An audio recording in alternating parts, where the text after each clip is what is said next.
लेकिन ये भारतीय जनता पार्टी को पसंद नहीं आया और मोदी सरकार ने फैसला कर लिया कि इस स्कीम को खत्म करना है। उन्होंने कह दिया कि अब 40% पैसा स्टेटें दे, 60% पैसा केंद्र देगी।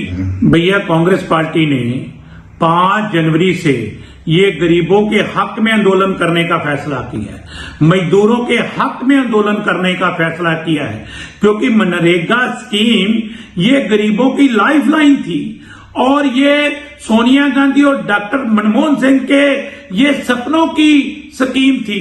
उन्होंने करोड़ों मजदूरों को रोजगार घर में इज्जत के साथ दिया था ताकि गांव का विकास हो, लोगों को रोजगार मिले।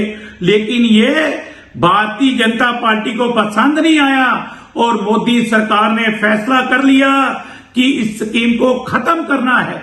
उन्होंने कह दिया कि अब 40% पैसा स्टेटें दे, 60% पैसा केंद्र देगी।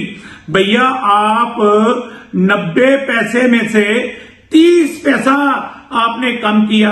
बजट पहले ही मनरेगा का कम किया हुआ है आपने, और मनरेगा की दिहाड़ी पहले ही आप नहीं दे रहे, और आपके 11 साल में सिर्फ 50 दिन से कम रोजगार मिला है और आप दावा कर रहे हो कि 125 दिन का रोजगार देंगे।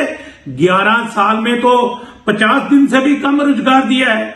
आपने पहले दलितों के बच्चों के ऊपर ये कुल्हाड़ा चलाया था, जो बच्चे, करोड़ों बच्चे ये कांग्रेस की दी हुई स्कॉलरशिप से पढ़ रहे थे। आपने उस स्कीम के ऊपर भी कुल्हाड़ा चलाया। आपने उस स्कीम को बंद करने के लिए, जो डॉक्टर मनमोहन सिंह 90% पैसा गरीब के बच्चे के लिए स्कॉलरशिप पे दे रहे थे, 10% पैसा स्टेटें डाल रही थी, और आपने कह दिया कि अब 40% पैसा स्टेट दें और 60% हम देंगे। भैया, स्कॉलरशिप आप खा गए, उनकी स्कीम बंद हो गई। करोड़ों दलितों के बच्चे आज सड़कों पे उतरे हुए हैं, उनको कोई भी पढ़ाई के लिए साधन नहीं है।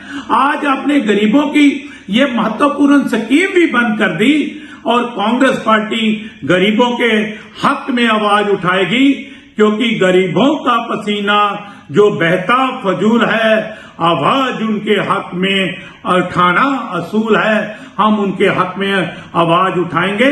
गली में, चौराहे में, गांव में, बाजारों में हम ये आंदोलन करेंगे और गरीब का इंसाफ लेके रहेंगे।